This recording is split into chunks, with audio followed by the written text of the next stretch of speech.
नमस्कार बच्चों, कैसे हैं आप सब। स्वागत है आपका हमारे चैनल विद्या वाहिनी बिहार पर।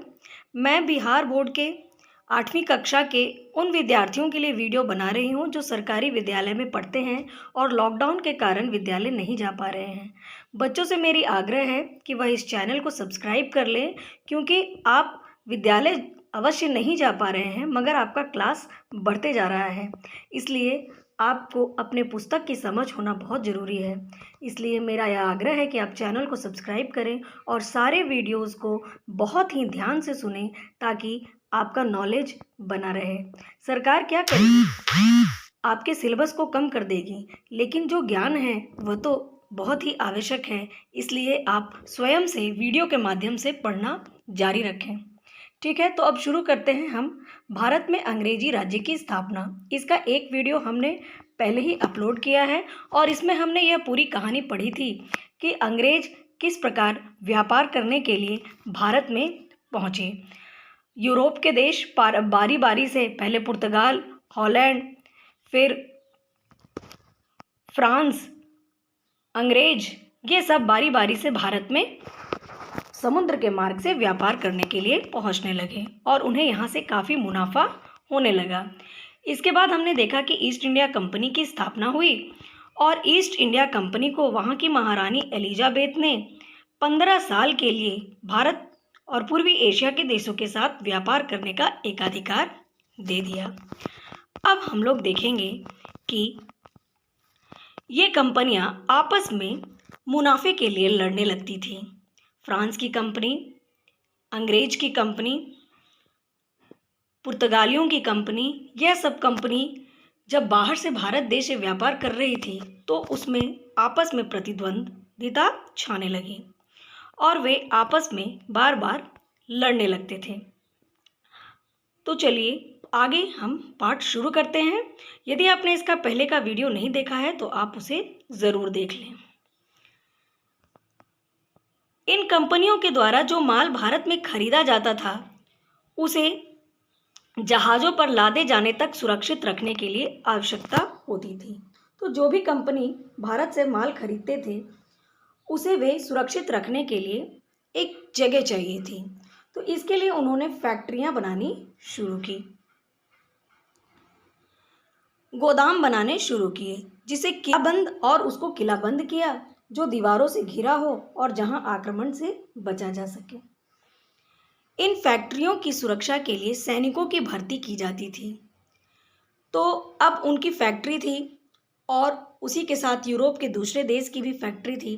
तो अपने सामान की सुरक्षा के लिए उन्होंने क्या किया, सैनिक की भर्ती शुरू की, जिन्हें यूरोपीय तरीकों से ट्रेनिंग दी जाती थी और उन्हें बहुत ही ढंग की ट्रेनिंग मिली होती थी। संख्या में कम होने के बावजूद ये सैनिक नियमित ट्रेनिंग की वजह से कई भारतीय राज्यों के सैनिकों के मुकाबले ज़्यादा दक्ष होते थे। कहने का तात्पर्य है वह कम संख्या में होने के बाद भी भारत के बड़े संख्या के सैनिकों से ज़्यादा तेज होते थे। अब इन लोगों ने क्या किया, अंग्रेज और फ्रांसीसियों ने पुर्तगालियों और स्पेनिश वगैरह को तो वापस भेज दिया और अपना एक छत्र अधिकार इन लोगों ने जमाया। बच गए फ्रांस और अंग्रेज।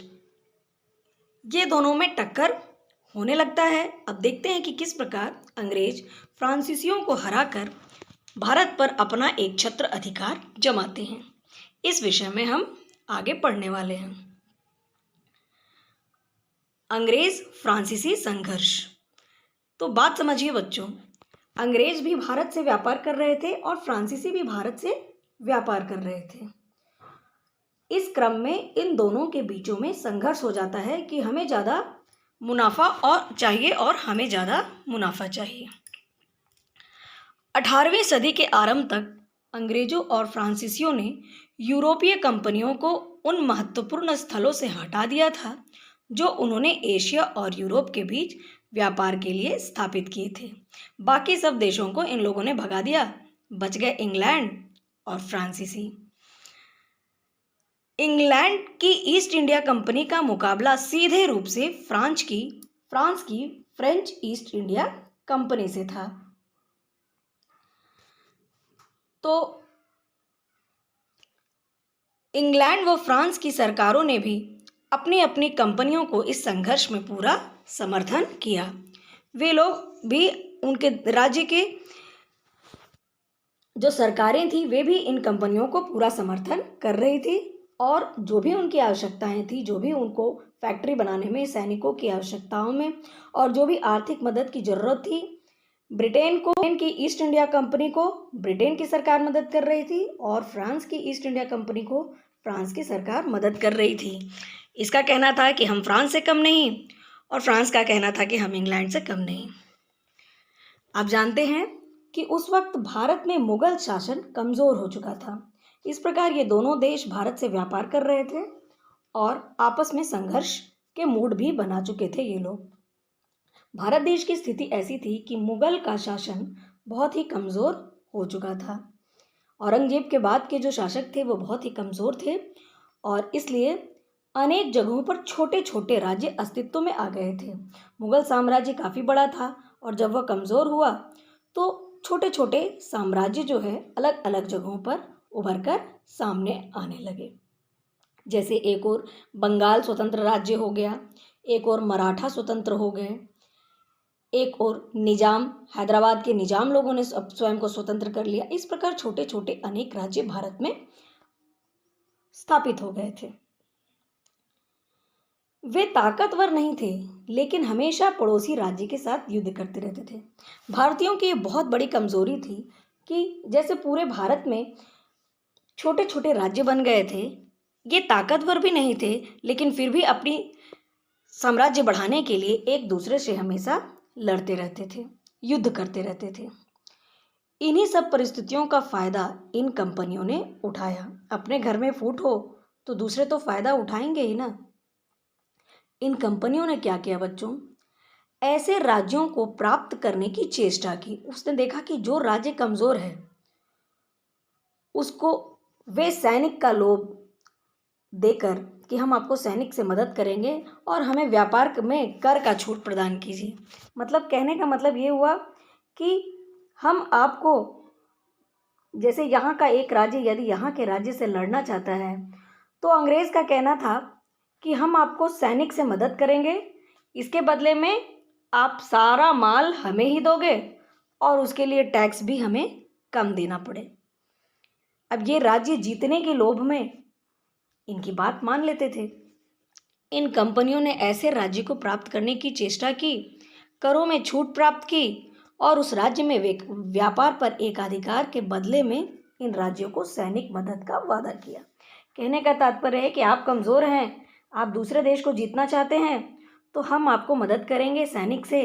बदले में आपको करना क्या होगा कि आप केवल हमें ही अपना सामान दीजिएगा, फ्रांस की कंपनी को नहीं दीजिएगा, और हमें करों में भी छूट दीजिएगा। इस प्रकार की बातें होने लगी।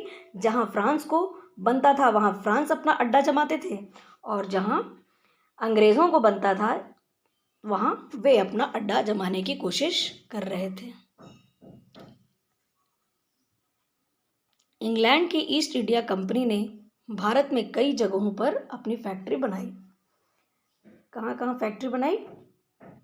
सूरत, मछलीपट्टनम, हुगली, पटना, कासिम बाजार, इन सब जगहों पर, मतलब भारत का जो भी समुद्री तट वाला इलाका है, यहाँ सूरत, मछलीपट्टनम, हुगली आपको कलकत्ता के पास है, और बल्कि पटना के आसपास भी इन्होंने अपना फैक्ट्री स्थापित किया। और इन्हीं जगहों से थोड़ी हट कर थोड़ी ही दूर पर Bengal, France east India company की भी फैक्ट्रियां थी। इसके अलावा फ्रांसीसियों ने पूर्वी तट पर, इस तट पर फ्रांसीसियों का कब्जा अधिक था। चंद्रनगर, बालसोरा और पश्चिम तट पर माहे में फैक्ट्री स्थापित की थी। फ्रांसीसियों का प्रधान कार्यालय भारत के दक्षिण पूर्वी समुद्री तट पर, यहाँ पौंडीचेरी के आसपास फ्रांसीसी का हेडक्वार्टर था। उसी प्रदेश में अंग्रेज का प्रमुख केंद्र फोर्ट सेंट जॉर्ज मद्रास में था। मद्रास जो कि पौंडीचेरी से बिल्कुल नज़दीक है, तो मद्रास में अंग्रेज़ों का केंद्र था और पौंडीचेरी में फ्रांसीसियों का केंद्र था। दोनों का केंद्र बड़ा ही नज़दीक नज़दीक था। इस समय क्या हुआ, यूरोप में इंग्लैंड और फ्रांस के बीच लड़ाई हो गई। ये यहाँ यूरोप जहाँ देश है, इंग्लैंड और फ्रांस दोनों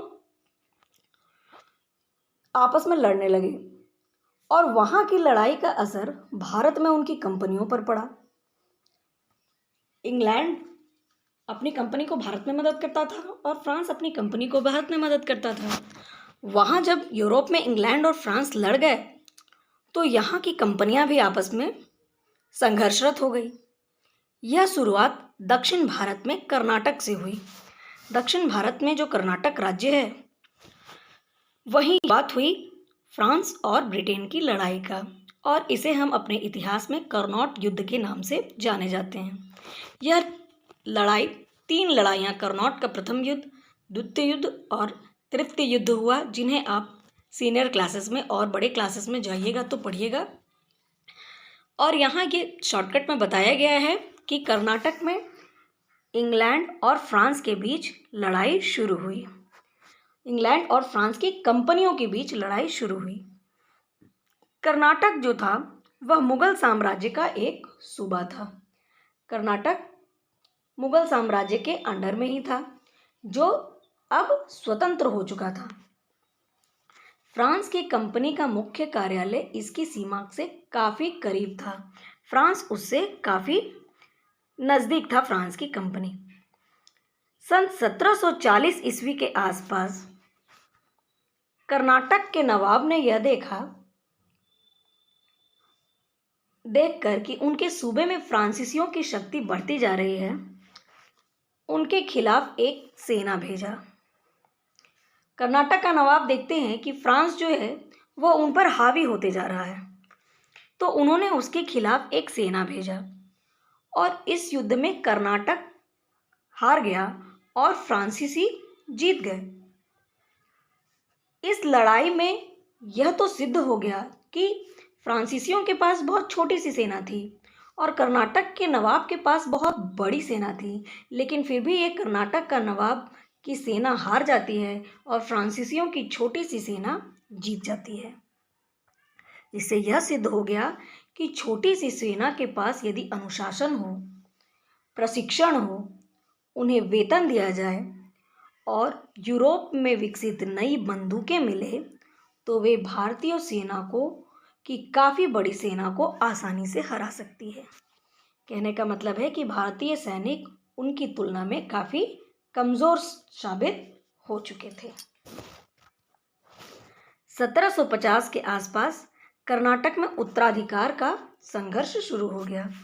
1750 के आसपास कर्नाटक का जो राजा था, उसके उत्तराधिकार कौन बनेगा, इस बात को लेकर के संघर्ष शुरू हुआ। फ्रांस अपने मनपसंद के व्यक्ति को उत्तराधिकारी बनाना चाहता था और अंग्रेज अपने मनपसंद व्यक्ति को उत्तराधिकारी बनाना चाहता था, और दोनों अपना अपना शक्ति आजमाने लगा और दोनों सरकारें उसके लिए लड़ने लगीं।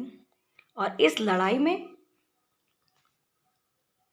अंग्रेजी कंपनी अपने पसंद के व्यक्ति को कर्नाटक का नवाब बनाने में सफल हुई और फ्रांसीसियों की हार हो गई। यहाँ से फ्रांसीसियों की कहानी भी समाप्त हो जाती है, बच जाते हैं अंग्रेज, और ये भारत में अलग अलग स्थानों पर अपना अधिकार करते हुए भारत पर शासन शुरू कर देते हैं। अंग्रेज बंगाल में किस प्रकार शासन प्रारंभ करते हैं और कैसे अपनी शक्ति बढ़ाते हैं, इसके बारे में हम अगले वीडियो में जानेंगे। आप सबसे निवेदन है कि आप चैनल को सब्सक्राइब करें और वीडियो को बहुत ही ध्यानपूर्वक सुनें। Thanks for watching. धन्यवाद बच्चों।